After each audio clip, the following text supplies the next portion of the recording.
Hello, everyone, and thank you for joining us.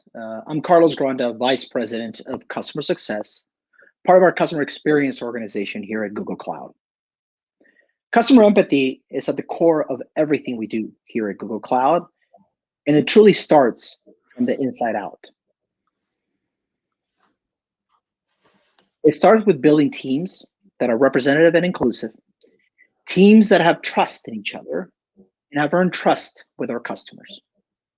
Building a culture of empathy, enable teams to meet customers where they are. Today, you're going to hear different perspectives about customer empathy from a panel of Googlers representing various functions of the business. But first, I'm thrilled to introduce you to our guest speaker, Maria Martinez, Executive Vice President and Chief Customer Officer at Cisco. I worked with Maria during her tenure at Salesforce and have learned from her perspective and experience firsthand. So I'm especially grateful that we have the opportunity to chat about customer empathy. Maria is joined by our own Maria Munoz, a CSM here at Google Cloud. But before we kick it off, I wanted to make a quick note. Maria is having some internet issues, So we got a workaround in place. But if we lose her, we'll head right to the panel. So with that, I'm going to turn it over to the fireside chat. Maria Munoz. Thank you, Carlos. And thank you, everybody, for joining us today. So one of the silver linings of 2020 has been rethinking on how we do business with our customers and how it has made each function within our companies to rethink, be creative, innovative in order to stay relevant. The key to many successes has been to meet our customers where they are by driving each engagement with customer empathy. For organizations like customer success or customer experience, this has been always the approach. However, 2020 has turned this approach into a unique opportunity for a lot of businesses. One company that stands out and has demonstrated a culture of customer empathy is Cisco. And the person that has been at the forefront of this change is with us today, Maria Martinez. So thank you, Maria, for being with us today. Well, thank you, Maria. It's really great to be able to join and have great memories of working with you while I was at Salesforce. You are one of our best, customer success managers. So when you sent me the email requesting time for us to have this chat, I couldn't say no. So I'm very, very excited to be here with you and chat today. Thank you, Maria. It's an honor to have you here. So Maria, you have been a pioneer in customer success in companies, as you said, Salesforce, Cisco. You have even been called the godmother of customer success. We all learn from you and with you. And in addition to the leadership role that you hold today, you have been leading organizations like services, sales here in Latin America, operations, which all touch in one way or another the customer. So we know for you, you have the culture of customer empathy in your heart. It's natural for you.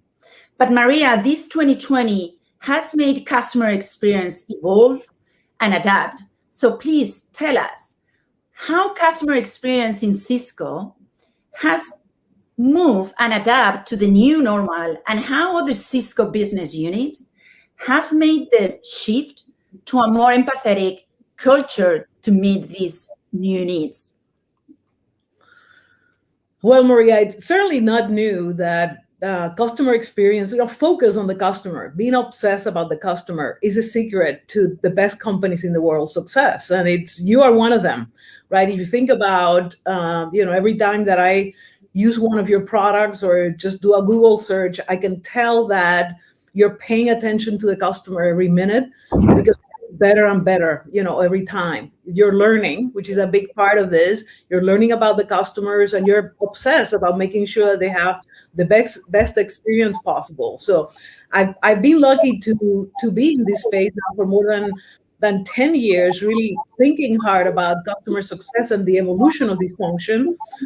Because as you know, this is a relatively new function. When you look at companies around the world, everyone has, sales and marketing and HR and those functions, but customer success and customer experience are still relatively new functions. And it takes, all of us that are committed to this space to keep working on it to make it better and better all the time. When the COVID crisis started early last year, it became more important than ever that this function became at the core of what companies needed to do to get through the crisis and to leverage the crisis. So for us at Cisco, it really became evident, but for many of you around the world, that clearly there was no playbook. Every playbook that we had and we were working on suddenly just didn't matter anymore, with the only exception is you listen to the customer, you find out what they want to do, and you help them, and you help them. And with that principle and the core, values around, working to be that trusted, customer, partner, that's what was a guiding light. But in reality, it forced us to do many, many more things. I mean, for us at Cisco was an immediate shift for what the customers wanted for us. what they moved away from the product mix changed immediately. But more important than anything, customers really wanted to deal with, had business continuity issues that no longer were about, natural disasters, but it was about a pandemic, right? So it was more about listening to the customers and reacting, to what they wanted to do in a very, very fast way. So for us, we had to build, temporary hospitals, ambulatory testing sites that all needed connectivity. Our video, video units and WebEx became kind of in high demand. We had to triple the capacity, in a few weeks just to handle the demand. And then it gave us also an opportunity to do what we love to do at Cisco, was not only to serve our customers, but also serve our communities. And being able to have all our employees being able to participate on helping our customers this way, not only with technology, but how the technology touch human lives, like make sure that, families could connect with their elderly that were at nursing homes that could not see them anymore. So, be able to run our video units there and create connectivity so that we could make those connections happen. And we have, certainly hundreds of stories like that. So clearly this pandemic put us to test initially, and now we're clearly settling down in the phase 2 about how we help our customers. Wow, it's amazing to hear all of those stories, because it's true. Very suddenly, one day, the world moved to online. Everything was virtual. And it was like, wow, this is very difficult to connect in an effective way with each other. We all knew about internet, but wow, this new digital world is giving less opportunities to meet face-to-face with our customers. So I was thinking, Maria, how did Cisco respond to this new way to engage? You were talking about the people that had to go and help in place. You have a lot of engineers. So how this change has impacted roles like engineers that they used to work on site, and how they are working with customers now? So, it was, we've always been somewhat of a remote company, because it's been part of our culture in the tech. We deliver a lot of the technology for connectivity. So we use it, right? So some of that wasn't new, but there was a good amount of functions that changed. For example, all our customer engagement centers or our virtual sales organizations that for years, right, we always thought those were the functions that had to be all co-located in a building and will be the ones that will never, go remote.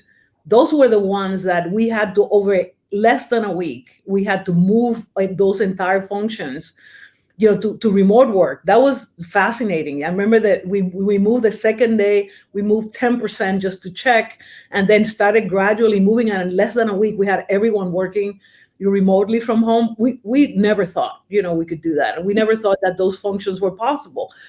Because of the way we were running training and certain capabilities. So it forced us not only to send everyone home and to work from that, make sure they all had the right connectivity, make sure that we had new ways to deliver training and all that. That was the one that was the hardest one, initially. And then, we started kind of working with customers, because the same way that we wanted our people at home, customers wanted that as well. So how did we deliver services remotely? What new ways to, get signatures and, just all that came together pretty quickly over the next, several weeks. And now we kind of settled into a way where we are still less than 5% on average for the entire company, working, having to go to the office. A lot of the work that we do around networking is considered by the governments as essential work. So we do get permissions to actually, be able to go and take care, of our customers' needs. But however, so we focus a lot on protecting our employees, right? Even ourselves acquiring, PPE and, hand sanitizer for the few employees that needed to go to make sure that they had masks and they were super protected as into the customer sites. And now that's kind of become the way that we're doing business, but still thinking that we will be, like you guys are, pretty much into the year without having to go to the office. Yeah, and that is clear. It's clear that all as companies, we have changed to adapt to the new customer needs. They always tell us what we need to do. We are all moving, as you said, to a serve, not sell approach. And this approach has led even to new opportunities. And this is what happened even to Google when we decided we are going to support the New York City schools on the need they had. And it ended up being a huge opportunity for us with the workspace solution. But the question here is, do we think this new normal has come as a temporary change, or it has shifted forever? I know it will all depend on our customers. So Maria, how have Cisco customers' expectations changed this year? And what, if anything, do you think will be taken forward? Well, certainly, I think this has shifted. It has shifted forever. I don't think we're going back exactly to where we were for a long time. And let me give you a couple of examples. You mentioned one, which is being for us one of the real higher demands.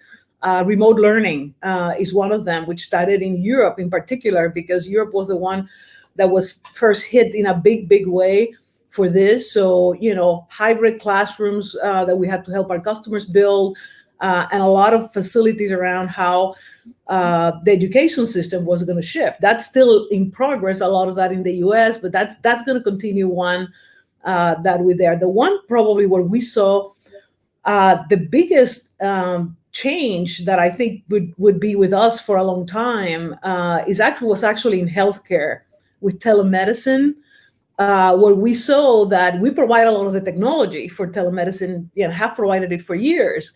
But when you would see, for example, telemedicine being used in just a few percent, less than 5% of the visits and the interactions with doctors, that one just jumped, very quickly to pretty much everything was being done for telemedicine except emergency. And that's where we see, that's a good example where we see a behavior, the technology was there, but the behavior, was not, where, the pandemic has shifted into now people that never felt comfortable with that before. Now they do. And now that they know it works, we feel that although it's not going to stay, mostly that way, that people will leverage, that capability a lot more. And that's just one of the many examples where the pandemic has shifted customers to experience and to explore and be willing to use these new capabilities that technology has offered, that now, once they've lost that mystery or the fear of using it, I believe that, customers will continue to use that. Also, just in general, so we have, vertical areas like that, but in general, it is our belief that in the future, we did a study that showed that we believe that 98% of all the meetings will have remote participants, right? So while you will not have like all the meetings just be, remote, what I was saying is that somebody will be remote. So consequently, the need to really evolve how we work in the meetings of the future will require that part of it is that some people are going to be likely together, but that a good portion of them will also be remote. Yeah, it's all about change now. So history tells us that change typically leads to creativity and innovation. We can see that even on the events. So as you can see, we are all trying to reimagine how we can engage with our employees or how we can engage with our customers. But we need to deliver everything online, so we are reinventing everything. What was the most critical innovations at Cisco that you think came as a result of this shift to conducting business virtually, Maria?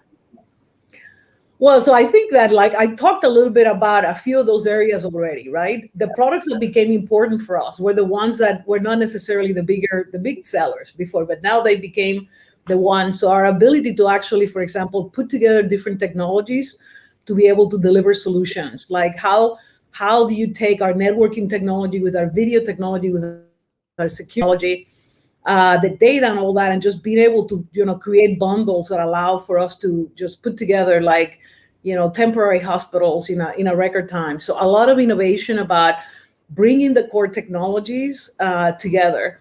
A lot of innovation around how meetings are conducted. So that was one that you're all familiar with. A lot of that, some of you, as you start to at least going back to the office partially, how do we look at technology to be able to detect how many people are in one room and make sure that you don't exceed those capacities, right? So we have a lot of that, again, based on technologies that existed today, but that are now being applied to be able to detect with our cameras, for example, if people are wearing masks and the like. So it's really been really interesting to see how technology is evolving and how to see the business, really adapting to use that technology and survive in a new world, right? Because, there's no doubt that this pandemic has put a lot of businesses, in real trouble, but are the real business, innovators going to succeed and are going to be able to see the opportunity that there is out there to adapt to the new reality that is coming. And we're right there with all our customers to focus on what the needs are and driving innovation to make sure that we can help them survive and thrive in the new world.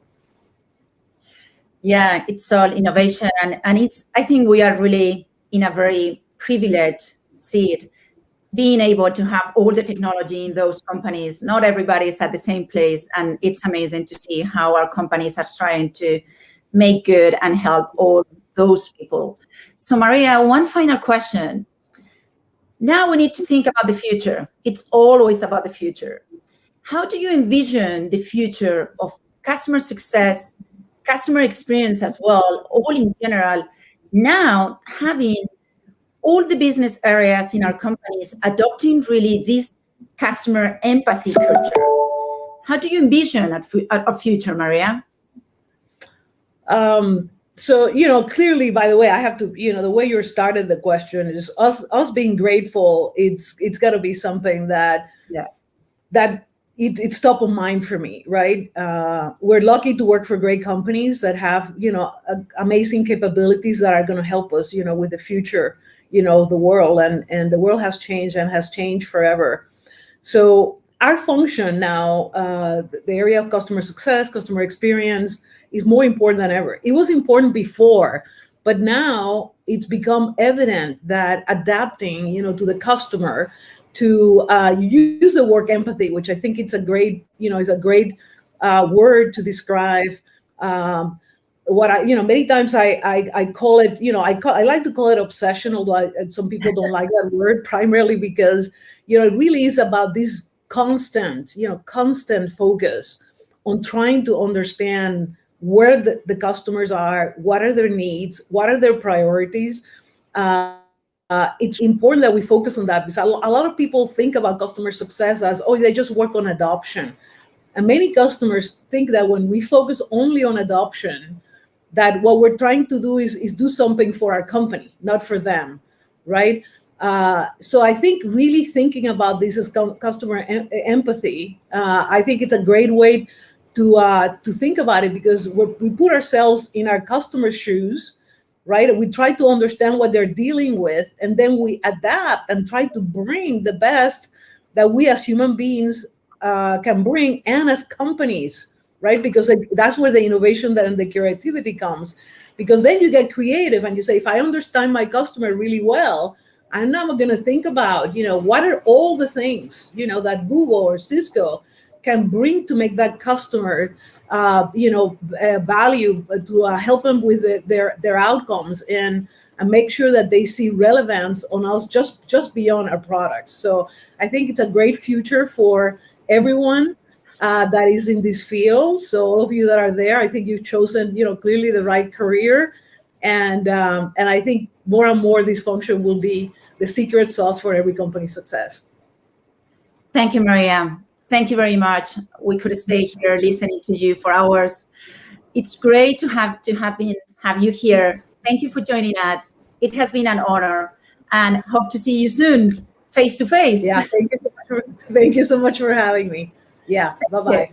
Bye. And now I'm going to hand it over to my colleague, Stephanie Young, another CSM in Google Cloud, for her to run the panel discussion. Stephanie, the floor is yours. Thank you, Maria and Maria. One thing I think is important to point out is that customer empathy now permeates all functions at all levels, not just for those of us with customer in our title. To demonstrate this, I'm delighted to kick off the panelist section featuring leaders from across Google representing various business units. Panelists, can we start by having you introduce yourself and your role? Annie, can we start with you? Yes, definitely. Thank you, Stephanie. Hi, everyone. I'm Annie Ma Weaver. I'm the head of High Performance Computing, or HPC, and Storage Partnerships for Google Cloud. This is my 11th year with Google, which I can't believe it either. Time has really flown by. And I was fortunate to join Google Cloud in early 2010 and really see this rocket ship adventure that we've been on.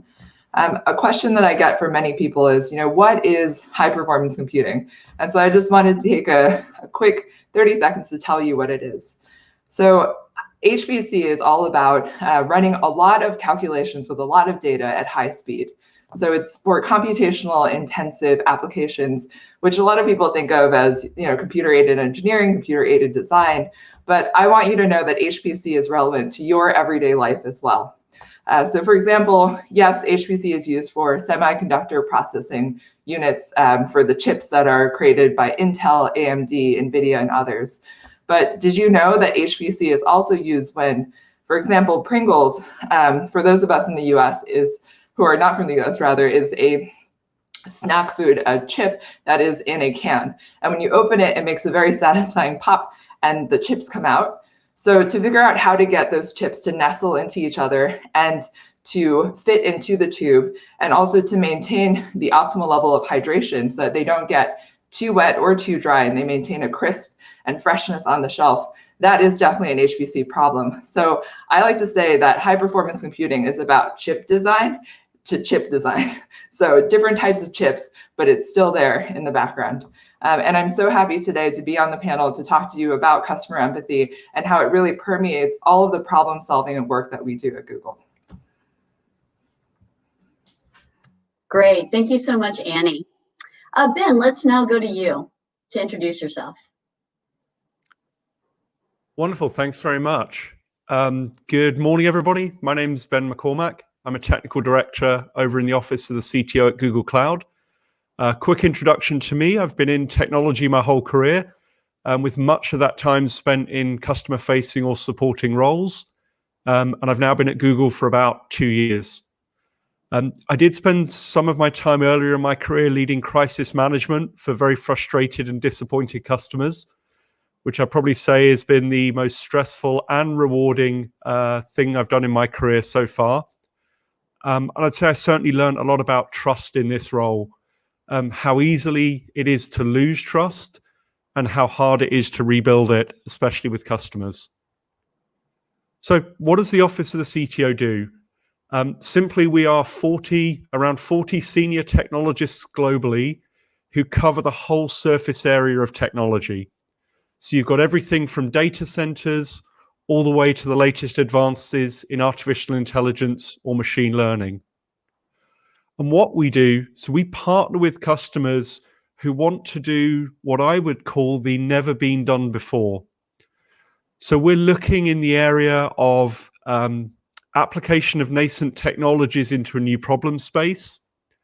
And it's probably going to be something that both the customer and Google needs to do some new development on. So we're sitting at that intersection of a customer who wants to solve a problem in a new way and a set of technical capabilities, products, and services that we have in the Google and Alphabet family. And then secondly, we leverage those customer relationships and the learnings we have with customers to try and help inform our product and market direction sort of 2 years out. The really interesting thing for this panel and this discussion is how do we do this? So we've all been in senior technical decision-making roles in the past. So we've been CTOs, we've been VPs of engineering, we've led companies, we've led product. And And that's super important because that means we've been in the shoes of our customers. So when I sit down and I talk to somebody who's about to go on a cloud migration journey, I've been in their shoes. I've made that decision. I've had that really awkward moment where you're the only one in the company that believes in this new direction and you're out way over your skis. So I'd say for us, we gain empathy through similarity. We've been in the same trenches. We've made the same types of decisions as our customers. And then equally important, our OKRs are expressed in terms of customer outcomes, not Google Cloud outcomes. And it's probably something we'll talk about a little bit later. So these incentives matter, and we've tried to set an incentive structure that focuses us on solving customer problems, not Google problems. So that's a quick introduction from me. Delighted to be on the panel. Thank you very much. Thank you so much, Ben. Lastly, Pilar, we'll hand it to you. Do you mind introducing yourself and your role at Google? Hi, everyone, and not at all. Thank you. So my name is Pilar Manchon. I'm the Senior Director of Research Strategy in Google AI. And my role is pretty unique, I would say. So I've been brought in to try to introduce some level of strategy within our research.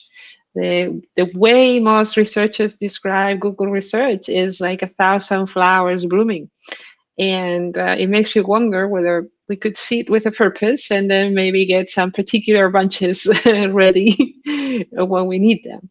So it's a very interesting role because you get to meet very many different teams. You get to see where we could potentially go in the short, mid, or long term.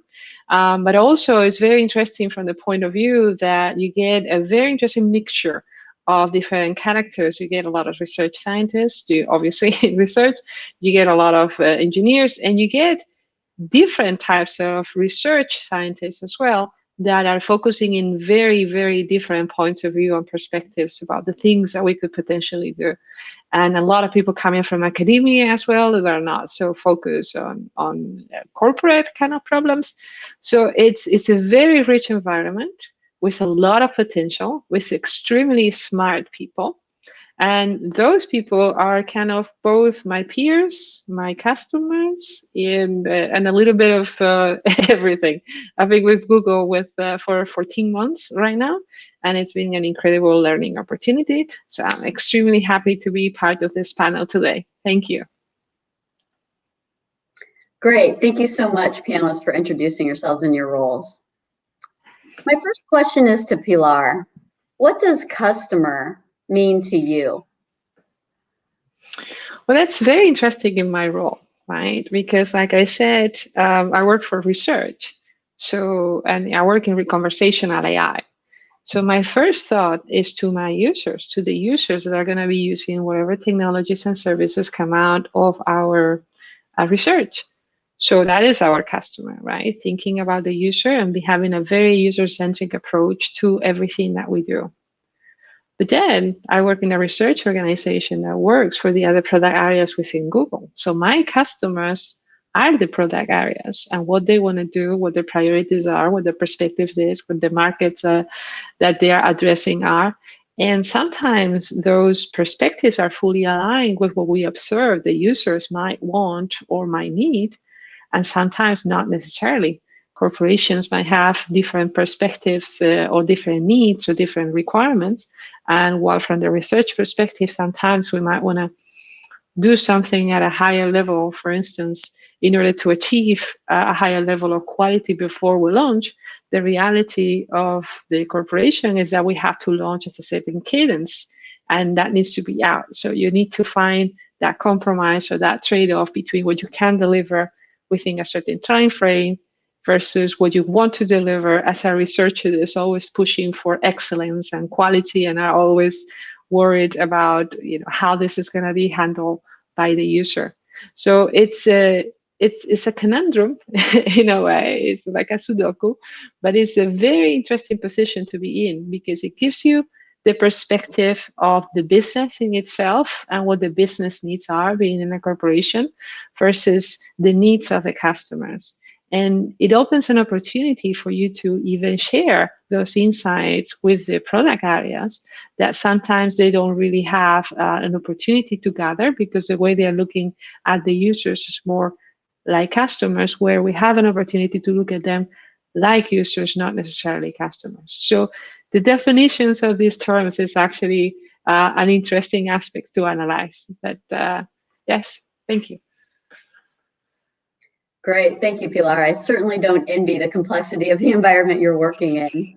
My next question is to Annie. Can you describe a time when customer empathy was not at the core and the associated outcomes? Certainly. And as I mentioned in my introduction, I've been with Google for over 10 years, and I actually started my career in customer support for Gmail for Work. And I'm so grateful that I started there, because I use my customer support skills every day in my role, even now. And I say this as a way of connecting with all of you who might be in roles that you're not quite sure is your long-term goal or may not quite be the fit you want now. You know, customer support wasn't my end-all and be-all, but it was a really good way to have the lens of customer empathy and to apply that to all of my work. The example I want to talk about is from one of my prior roles. When I came out of customer support, I moved into a business development sales ops role where we were responsible for identifying and integrating acquisitions. And at the time, we had discovered that there was a gap in our offering around a mobile device management, or MDM, solution for Android. So we had integrations with BlackBerry Enterprise Server, or BES, and as well with the iOS devices. But we also had users who were bringing their own device to work, and that device was Android. And so this is an example of where we didn't center customer empathy, because we took more of an inside-out approach, looking at what solutions were available on the market. We identified a startup that had a pretty promising solution, and then we acquired them and incorporated them into our product suite.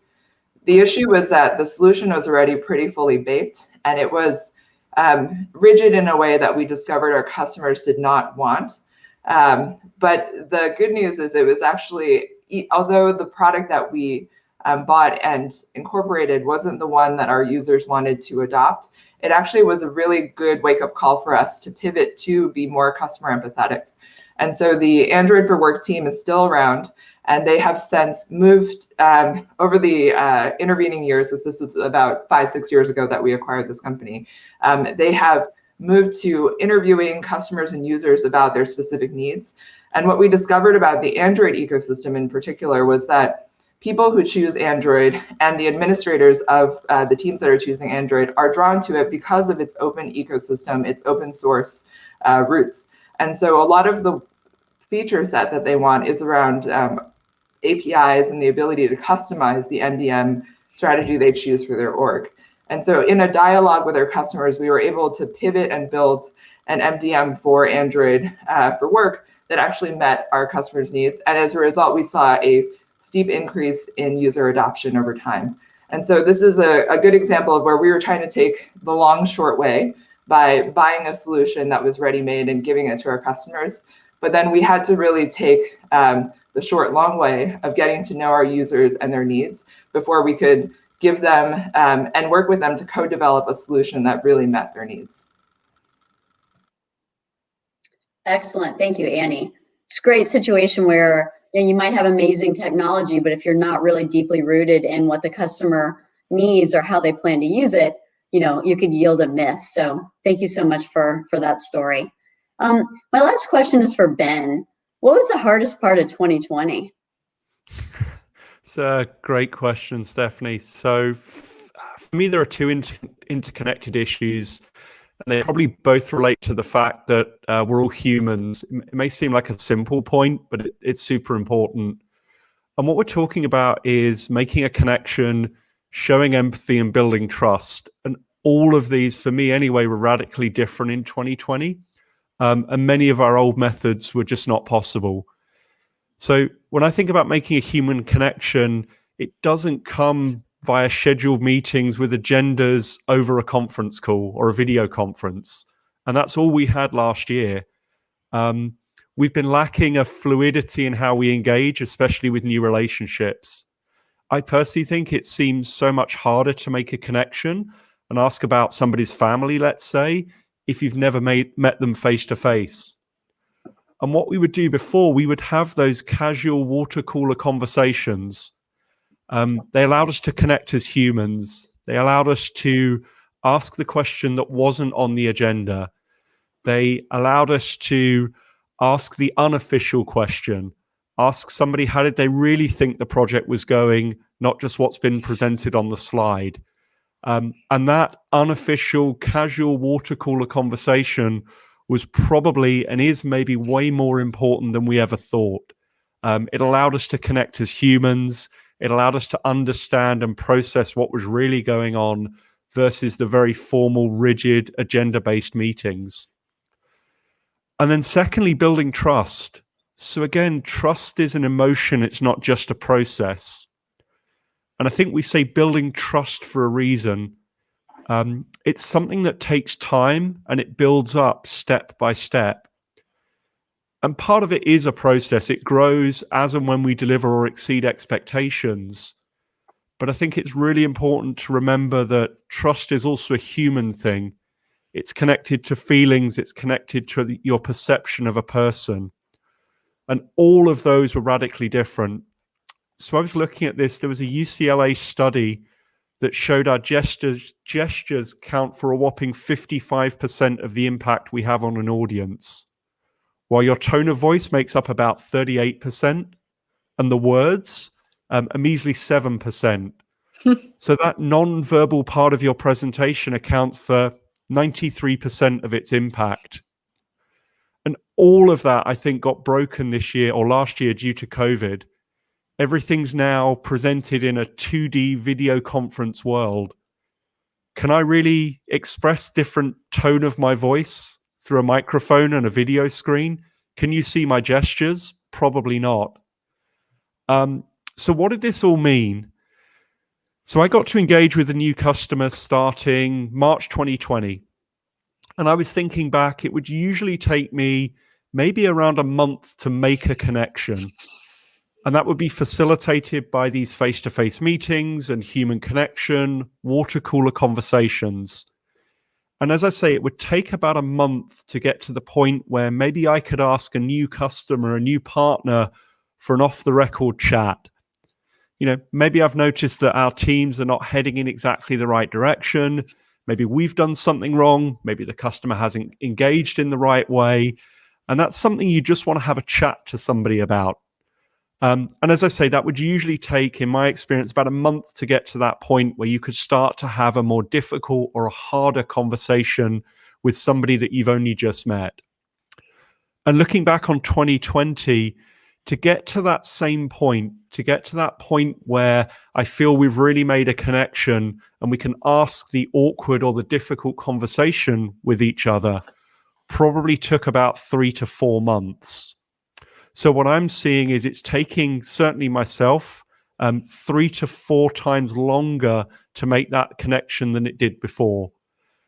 So that the takeaway is 2020 really impacted our ability to connect as humans and build trust. And in my experience, it's taking 3 or 4 times longer over video conferences to make that connection. So yeah, that's the thing that was really hard for me in 2020. Thank you. Thank you, Ben. I imagine most, if not all of us, can definitely empathize with all of that sentiment. The next thing I'd like to ask is if you had any final words of wisdom you would give the people on this call, what would it be? Annie, let's start with you. Thanks, Stephanie. I think my words of wisdom are 2. The first is to meet people where they are. And while Ben was speaking, I was nodding along. It really resonated with me about how much harder it is to do things virtually than it was in person. So what I mean by meet people where they are is to not assume that people are at the same level of understanding or coming from the same angle that you are. So for example, I present as someone who was born in this country and learned English, from the start. But I actually was born in China and I immigrated here as a child, and English is my second language. And there are times, especially when I'm tired, where I struggle for the correct or the right vocabulary. And as a result, I'm very empathetic to other people maybe having communication barriers as well. And so I spend a lot of time facilitating a broader or like more accessible level of communication, whether that's rephrasing questions and comments, definitely spelling out acronyms like high performance computing, and kind of explaining things to make sure that there's understanding and comfort across your collaborators, because it's so much harder, as Ben said, to connect now that we're all doing it two-dimensionally over a screen. The second takeaway I would love to give the audience is, now that we are kind of cordoned off or cut off from each other, there are ways to still accelerate intimacy. So to Ben's point, it is taking longer for us to build those real and vital connections with others. But the way that I like to approach it is to be the person who is vulnerable first. So for example, I'm working out of my bedroom, as you can see, and I'm a mom of a young child. My daughter is going to be 22 months in a couple weeks, and it's sometimes just chaos in my home. I haven't slept the night before because there's a sleep regression or teething. I haven't had a chance to take a shower, and my daughter is screaming in the background. There's a lot going on, and I'm aware of that, and I'm comfortable sharing that because I know many people like me are also parenting during a pandemic, working from their bedroom, their living room, their closet, their garage, wherever they can find space. And so I try very hard to let people know that it's okay to be vulnerable. It's okay to share the stuff that is tough right now, because we all are facing that. And that has helped, at least for me, accelerate that intimacy, accelerate that connection, even through screens. But I agree with Ben that it is taking longer now than before. But there are definitely still ways for us to be cognizant of, and then kind of address head on that distance that's being enforced while we're all trying to stay safe. Wow, thank you for that, Annie. Pilar, parting words of wisdom you'd like to give the group? My words of wisdom, I think it would be adapt and strategize, right? I can totally relate to what Ben said and the situation that Annie has described. We're all in similar situations one way or another. And we all are very cognizant of our own strengths and weaknesses, and we are used to operating within a certain environment. And when that environment and those conditions change drastically the way they have with COVID, forcing us to work from home, then we have to adapt, right? Stephen Hawking used to say that intelligence is the ability to adapt. And if you're here today, chances are that you're pretty smart. So I think that we have the need and the opportunity to adapt to the new environment and evolve in that direction, and therefore strategize. So things that before used to happen naturally, like the cooler conversation, the water cooler conversation, or strategies that worked before when you go to any in-person meeting, and then where to stand more or less to just start casual conversations and take advantage of the situation in order to go deeper in whatever direction you have. Now that's not happening anymore. So we need new strategies. We need more purposeful strategies to connect at a deeper level, understanding what we're good at, understanding where people are, like Annie said, and understanding what their challenges might be, so that you are the first one putting yourself in a position that makes them feel comfortable. So I guess it would be a combination of everything: adapt, strategize, and be vulnerable, like Annie said. Fantastic. Thank you, Pilar. Lastly, Ben, your thoughts? Yeah, thanks very much. So for me, it's finding every way possible to put a customer front and center. How do we ensure that everything is set up to serve the customer? And it's something I've seen go wrong so many times in my career. So I think back when I was more junior and earlier in my career, I was working with a customer, and just everything had gone wrong. We'd got everything wrong you could imagine. It was a complete disaster. So as expected, senior leader flies in for the crisis meeting. And there's a load of senior people around the table and me. I have no idea why I was invited to the meeting, but I got to be a fly on the wall. And everybody's trying to work out what's going wrong and why we'd messed up. And effectively the EVP turned around and asked a really simple question, which was, what's the customer trying to achieve? And I remember he looked around the room and nobody had an answer. Everybody knew the value of the contract. Everybody knew the contractual terms. Everybody knew the project plan. Everybody knew all the things they thought they needed to know, but they'd missed the really, really important point, which was what was the customer trying to achieve? And I would say as we build customer-centric organizations, we've got to make sure that putting a customer front and center is everything that we do. So for me, from the early days of Google, there was a doc called 10 Things We Know to Be True, and it's still up on our corporate site. And the first thing in that doc was focus on the user and all else will follow. And that's probably the most important thing. So how do we align incentives around this idea? So of course, we want to hire people who want to help customers. So we're all looking for an element of selflessness in our hiring process. But as leaders, it's our job to ensure our team's incentives and objectives are aligned to customer outcomes. So how do you express desired outcomes in terms of a customer need and not your own? Never forgetting that we're there to serve a customer. So at Google, we run and manage our teams via the OKR methodology, so objectives and key results. And we run a rigorous employee performance assessment process every 6 months.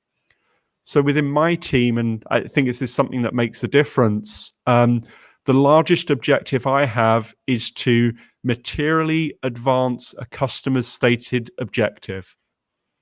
So that objective is not expressed in terms of what Google wants to achieve, but expressed in terms of a customer outcome.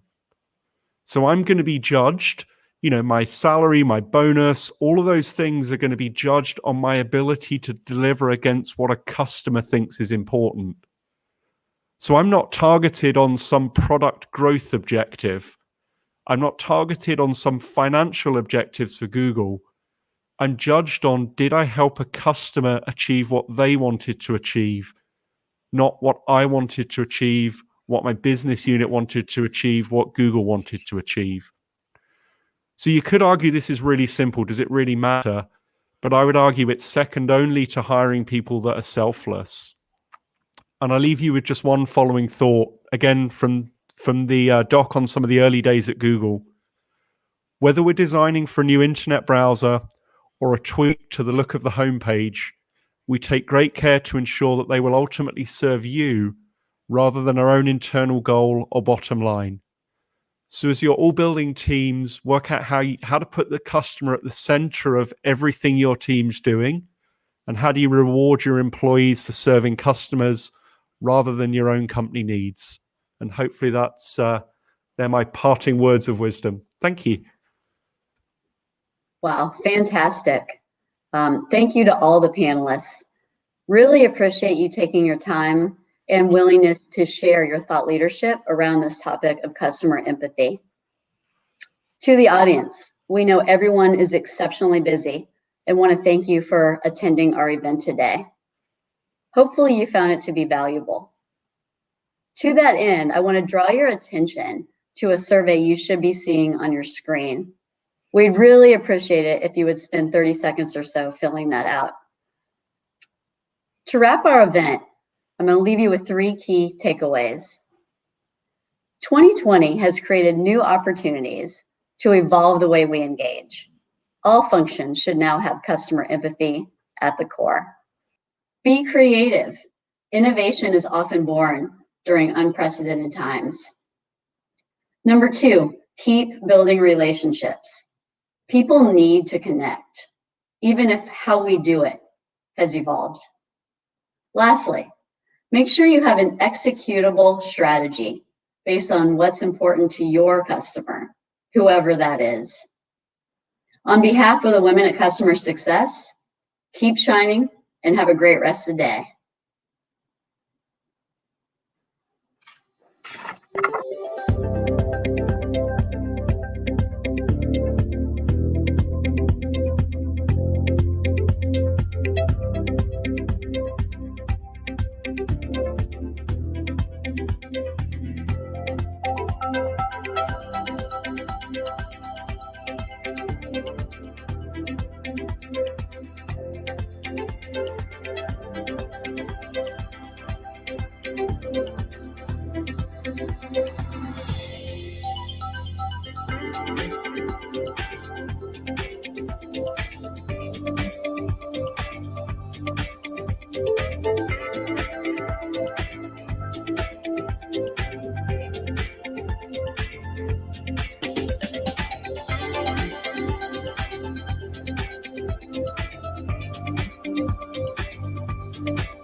you.